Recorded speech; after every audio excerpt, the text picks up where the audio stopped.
साथियों, Hariom LP classes के इस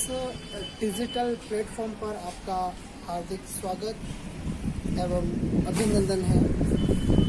देखिए, अपना जो टॉपिक चल रहा था, मुख्य रूप से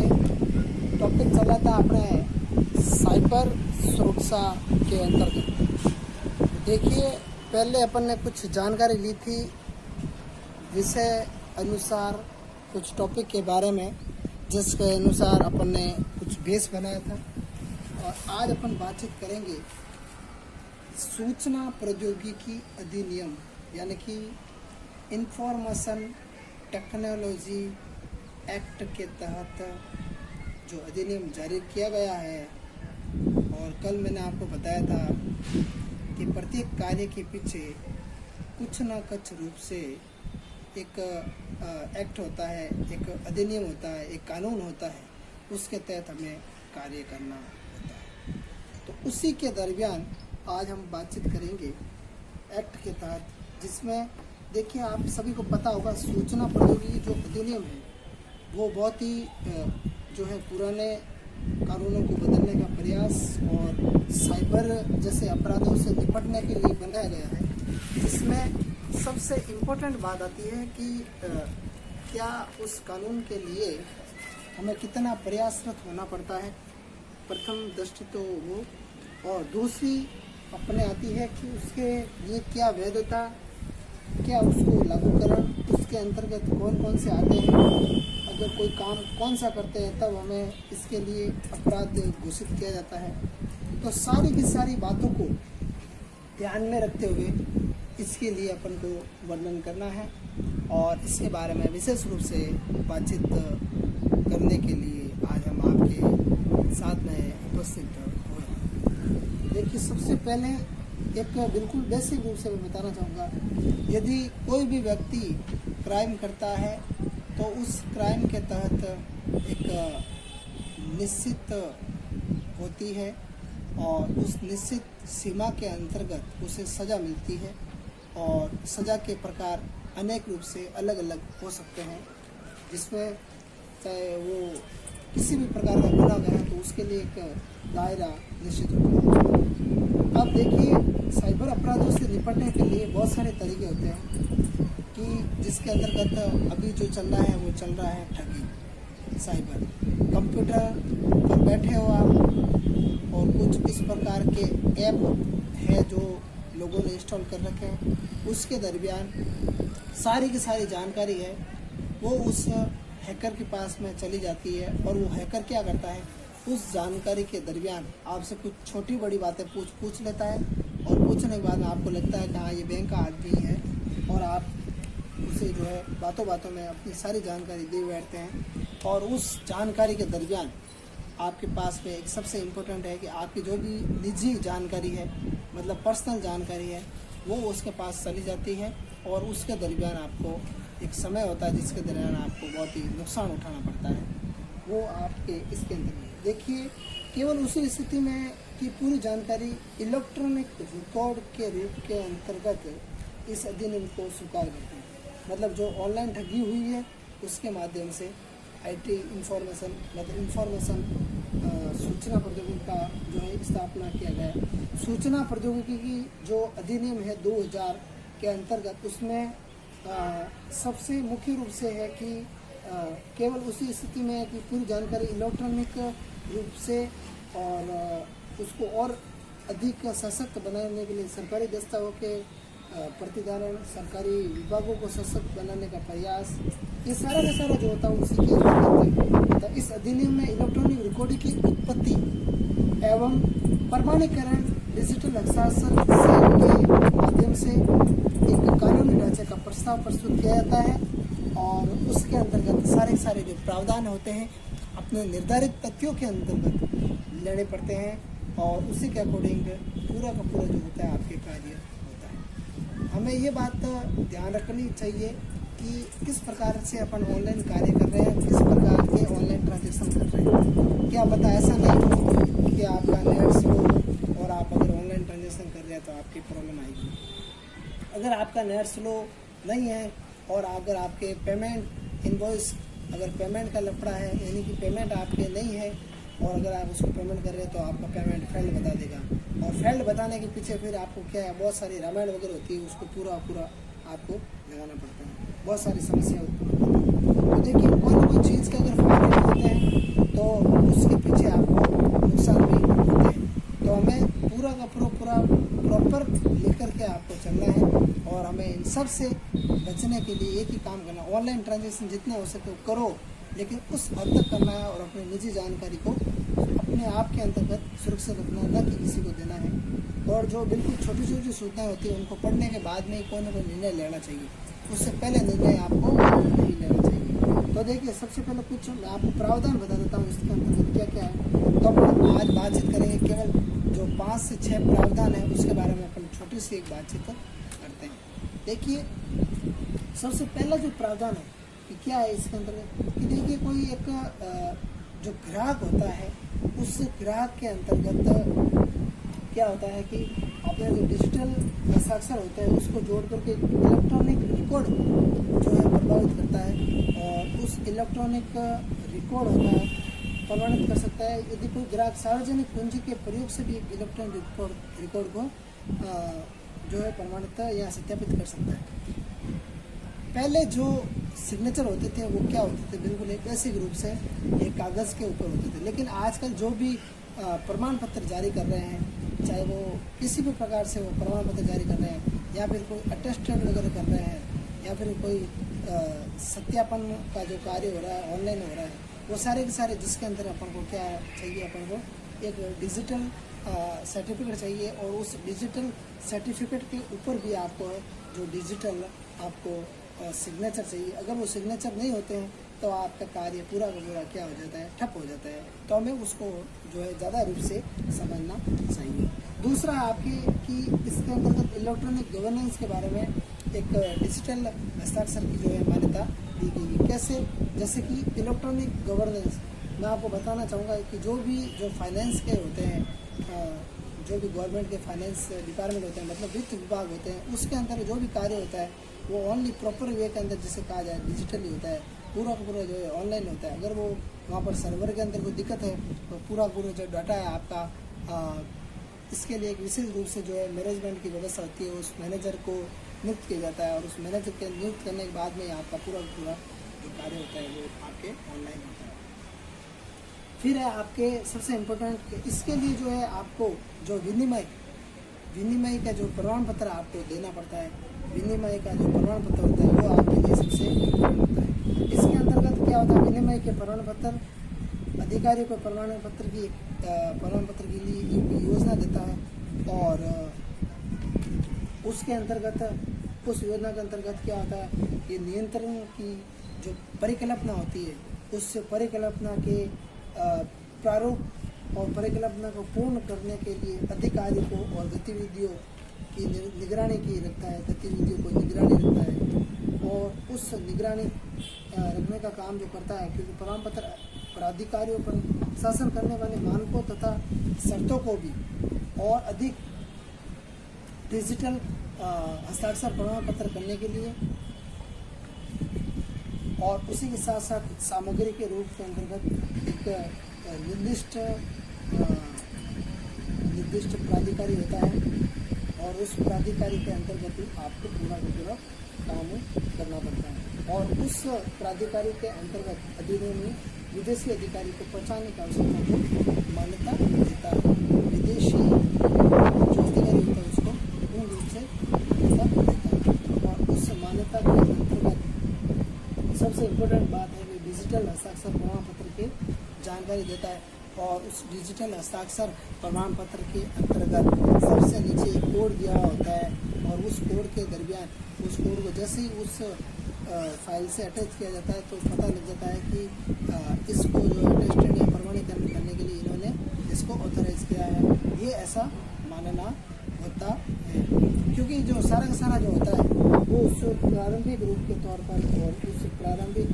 अनुदेश के रूप पर अपन को जो है इसको करना होता है और ये सबसे इम्पोर्टेंट बात इसी में लगती है। तो दूसरा और ये तीसरा पॉइंट है, सबसे इम्पोर्टेंट है। अब अपन बातचीत करते हैं बिल्कुल चौथे पॉइंट की ओर। चौथा पॉइंट अपन को क्या कहता है, क्या नहीं कहता है, उसके बारे में अपन एक बिल्कुल बेसिक रूप से अपन जानकारी प्राप्त करते हैं। तो देखिए, आपको कोई भी बेसिक से बेसिक जानकारी है बिल्कुल इस डिजिटल प्लेटफॉर्म पर आपको मिलेगी, लेकिन आपको शर्त यही है कि आपको बिल्कुल प्रारंभिक रूप से लगा करके एंड तक के इस प्रकार के जो वीडियो को है आपको बिल्कुल देखना पड़ेगा, जिससे कि लगेगा आपको भी वास्तव में रूप में जो भी कार्य हो रहा है बिल्कुल एक फैक्टर रूप से हो रहा है। अगर आपको कोई भी दिक्कत आए, बिल्कुल आपको इसके लिए एक ऑथेंटिक जो बुक्स होती है उसको आप अध्ययन करें और अधिक जानकारी के लिए, तो आपके लिए बहुत ही अच्छा रहेगा, बहुत ही ठीक रहेगा। अब बातचीत करते हैं अपन बिल्कुल एक चौथे। देखिए, अधिनियम की जो डिजिटल साक्षर प्रमाण पत्र से संबंधित योजना होती है, उसके अंतर्गत एक शुल्क जो है लागू किया गया है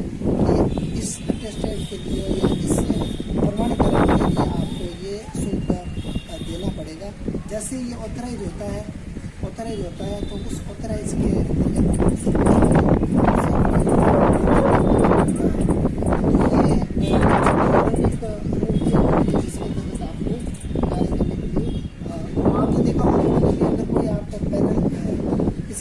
करते हैं, उसके अंतर्गत अगर लेट वगैरह होता है तो उसके लिए आपको एक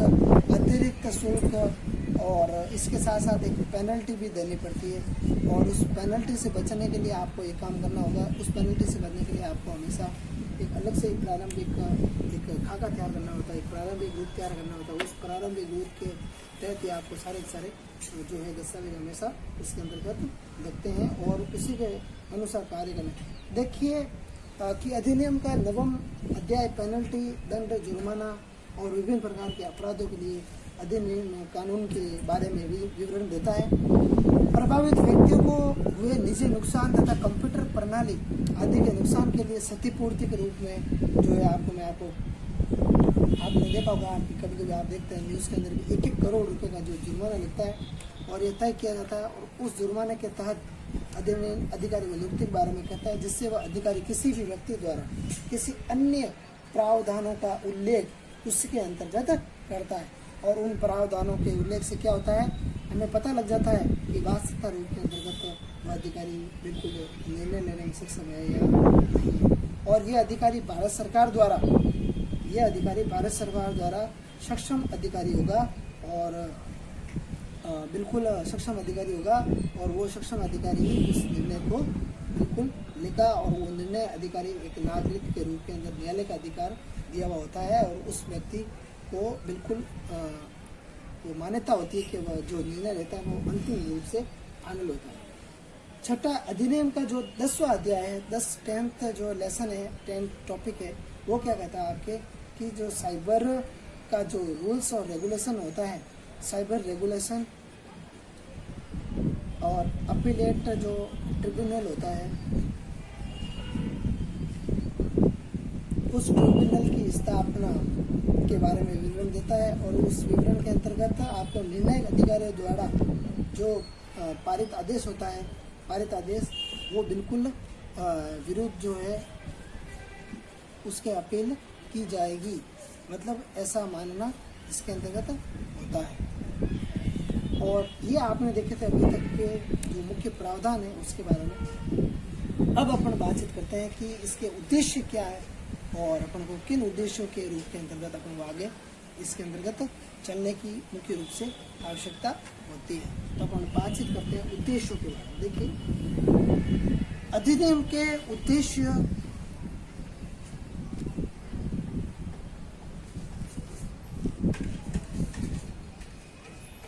अधिनियम के उद्देश्य, देखिए अधिनियम के उद्देश्य के अंतर्गत अगर बातचीत की जाए तो कोई ना कोई चीज़ का जो कार्य करने का तरीका होता है, उसके पीछे उसकी जो है लाभ है, हानि है, उसकी नीयत होती है, लेकिन इसके पीछे कुछ उद्देश्य होना चाहिए। और अधिनियम को लागू जो होना है उनके अंतर्गत पूरे भारत के अंतर्गत है या पूरे विश्व के अंतर्गत है, क्योंकि अलग अलग जगह का अलग अलग जो है एक पारित होता है विशेष रूप से, उसके अंतर्गत उसको कार्य करने की अनुमति होती है और उसी के अंतर्गत वो कार्य हमेशा करता ही रहता है। क्योंकि कुछ एक्ट होते हैं उसके तहत उसे मुख्य रूप से कार्य करना होता है, और वो उस एक्ट के तहत ही हमें जो है विभिन्न प्रकार की गतिविधियों का सामना करने के बाद में हमें जो है कार्य करने की अनुमति प्रदान होती है। तो आइए बातचीत करते हैं कुछ उद्देश्य के बारे में। देखिए कुछ 2 से 3 अपन उद्देश्य इसके अंतर्गत लेते हैं, क्योंकि वो बेटर उसी से अपन को समझ आ जाएगा। सबसे पहला जो होता है इसके अंदर इलेक्ट्रॉनिक डाटा जो है, इलेक्ट्रॉनिक जो डाटा को जो है ट्रांसफ़र करने के लिए अपन को मुख्य रूप से जो है कानूनी मान्यता देना होता है। कानूनी मान्यता उसे ये समझ जाता है कि आपको ये सही लग रहा है या नहीं लग रहा है। दूसरा है आपको कि इसमें जो ई कॉमर्स है, इलेक्ट्रॉनिक कॉमर्स है, उसको विनियमित करना, विनियमित करना, इसका जो है दूसरा टारगेट इसमें रहता है। और तीसरा है इम्पोर्टेंट इसके अंतर्गत कि सरकारी विभागों या एजेंसियां जो होती है इसके अंतर्गत जो दस्तावेज होते हैं, दस्तावेजों को जो इलेक्ट्रॉनिक रूप से जो जमा करने की जो है सुविधा है, जो इसमें इसी के रूप के अंतर्गत जो देता है। ये सबसे इम्पोर्टेंट बात इसमें होती है। अब ये जो 3 है उद्देश्य इसके सबसे इम्पोर्टेंट है, जो मैंने आपको बोल के बताया है, समझा है, तो ये आपको जरूर मुख्य रूप से ध्यान में रखना है, क्योंकि इसी के अकॉर्डिंग जो पूरा जो कार्य होता है वो बिल्कुल इसके अकॉर्डिंग आपको सामने प्रेजेंटेशन करने के लिए जो काम लेना है। अब है अधिनियम को जो है लागू जो हो रहा है अधिनियम, उसके तहत ही कुछ कहाँ इसकी जो है सत्र सीमा है उसके बारे में अपन बातचीत करते हैं। देखिए बातचीत करते हैं बिल्कुल अधिनियम का लागू होना, अधिनियम का लागू। देखिए लागू होने के बाद में कुछ सत्र वगैरह होते हैं, उसके बाद से अपन बातचीत करेंगे कि सूचना प्रौद्योगिकी अधिनियम संपूर्ण भारत में जो है पूरे भारत के अंतर्गत लागू होता है। और उस पूरे भारत के अंतर्गत लागू होता है तो इसके साथ साथ ही उन अपराधों या कार्यों में भी लागू होता है जो किसी व्यक्ति के द्वारा अपराधों या उन कार्यों के अंदर भी लागू होता है जो किसी व्यक्ति के द्वारा भारत से बाहर किए गए हो, क्योंकि जो विपक्ष की जो पार्टी हमेशा उसका जो है पक्ष लेती है, और जो पक्ष की पार्टी उसका हमेशा विपक्ष में जो है इसका विरोध करती है। ये आपको देखने के अंदर मिला होगा। तो इसके अंदर क्या होता है, भारत से बाहर किए गए, लेकिन ये अधिनियम नहीं होता है। क्योंकि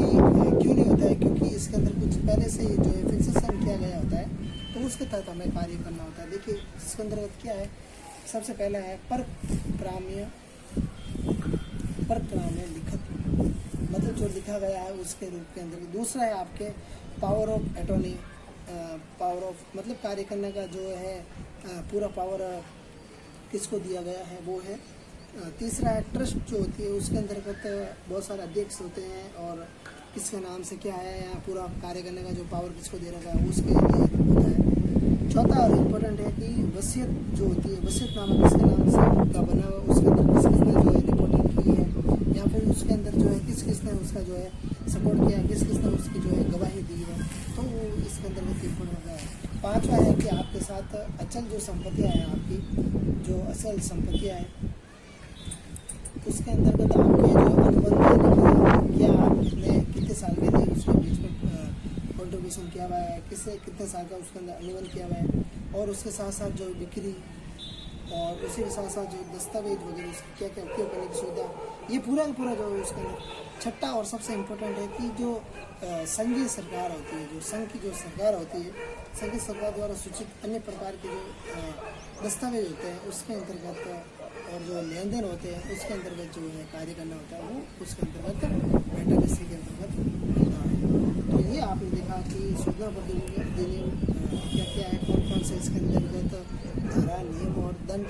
जो है इसके अंतर्गत किए गए हैं, कौन कौन से इस अधिनियम के उद्देश्य है, अगर ये गलत काम करें तो उसके लिए कौन कौन से दंड अपन को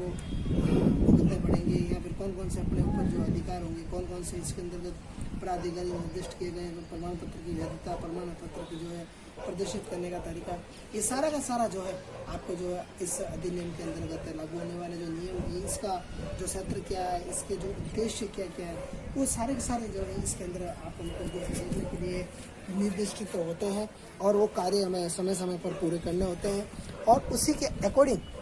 जो सारा का सारा जो बेस होता है वो अपन को जो है ट्रायल टू वे के अंदर अगर अपन को लेना पड़ता है, और समय समय पर अपन को इसके लिए अपडेट रहना पड़ता है। ऐसा नहीं एक बार अपन इससे जुड़ गए हैं तो बाद में अपन को काम नहीं होगा या फिर बाद में अपन को काम करने की ज़रूरत नहीं। आपको बिल्कुल इसके लिए अपडेट रहना पड़ेगा और बिल्कुल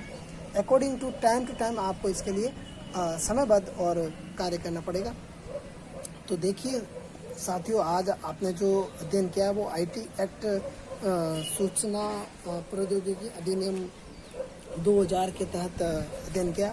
तो मेरे हिसाब से ये वीडियो आपको ये बहुत ही आने वाले समय में बहुत ही कारगर सिद्ध होगा, बहुत ही अच्छा साबित होगा। तो मैं चाहूँगा कि अगर आपको ये अच्छा लगे तो आप इसे अधिक से अधिक लाइक, शेयर एवं सब्सक्राइब करें और हमसे इसी प्रकार से जुड़े रहें। धन्यवाद। जय हिंद साथियों।